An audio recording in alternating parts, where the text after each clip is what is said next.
In this video, I will describe the software interface to give you an idea of the features available to you and how to use it. First, let's open the software. I am going to pause the video here. When the software first starts, it will look like this. The software has two main sections.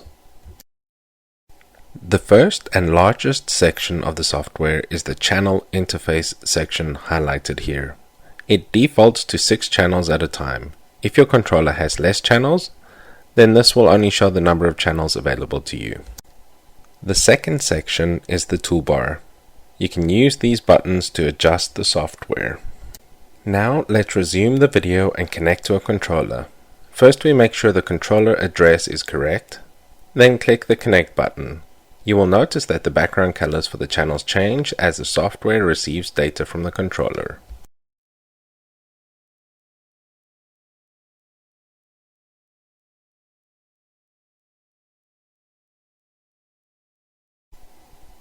Let's pause the video again and have a closer look at the channel controls. Here, channel 1 is highlighted and we will zoom in on it to explore it in detail. This interface can be used to fully control channel 1. The background color will let you know what state the channel is in. Blue means it is not running, green means it is running, yellow means it is paused, and red means it is faulted.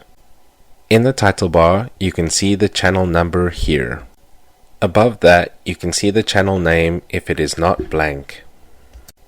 In the middle of the bar, you can see what mode the channel is set to and what its running state is. If you are running a cycle and you have named the cycle, its name will appear here.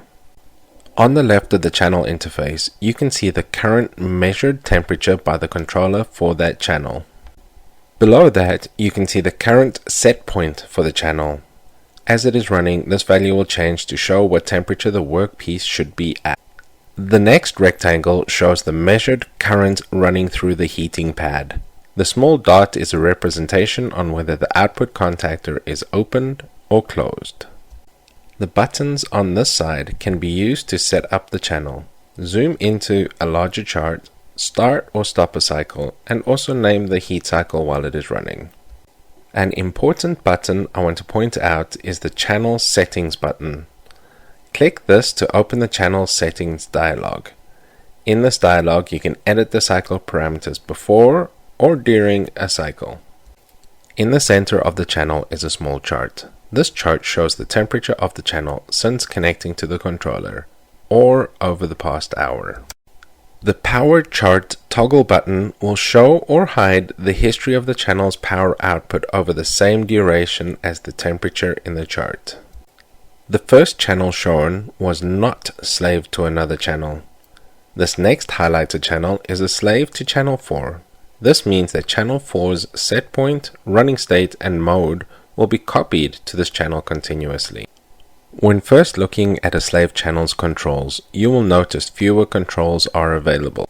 All the missing buttons are controlled by the channel it is slaved to. For example, you can't start or stop a slave channel. It will start whenever the channel it is slaved to starts. This icon in the title bar shows which channel it is slaved to. Now let's restart the video and quickly run through the controls on the toolbar. In the settings dialog, you can change the update rate of the recorded data or trip the console shunts.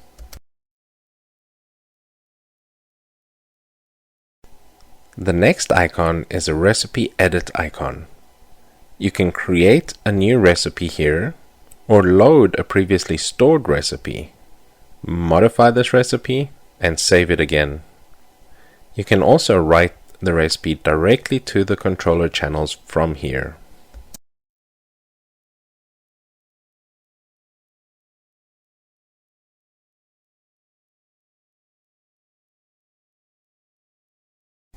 Next, you can upload backed up data from heat cycles that you might have missed that were stored on the controller itself.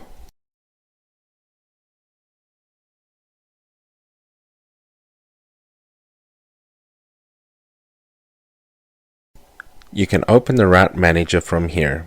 This section was covered in the first tutorial on how to connect to a controller.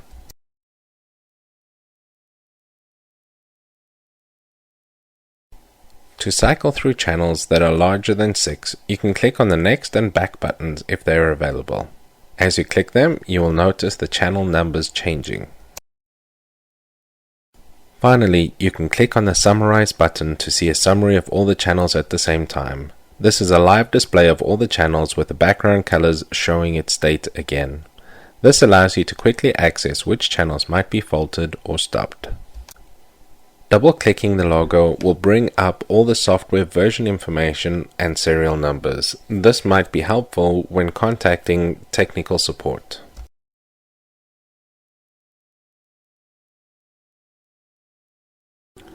Clicking the chart button on a channel control will show you the last or current heat cycle. While a channel is running, this chart will be a live display. You can add nodes to the cycle from here or multiple channels to compare them. Clicking the report button brings up a report editing dialog window. This dialog allows you to select the heat cycle, add information and channels, and then generate a PDF report for it.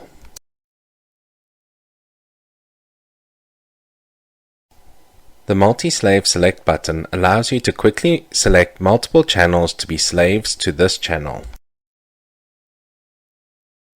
Here, I toggle the power chart on and off so you can see where it shows up on the chart.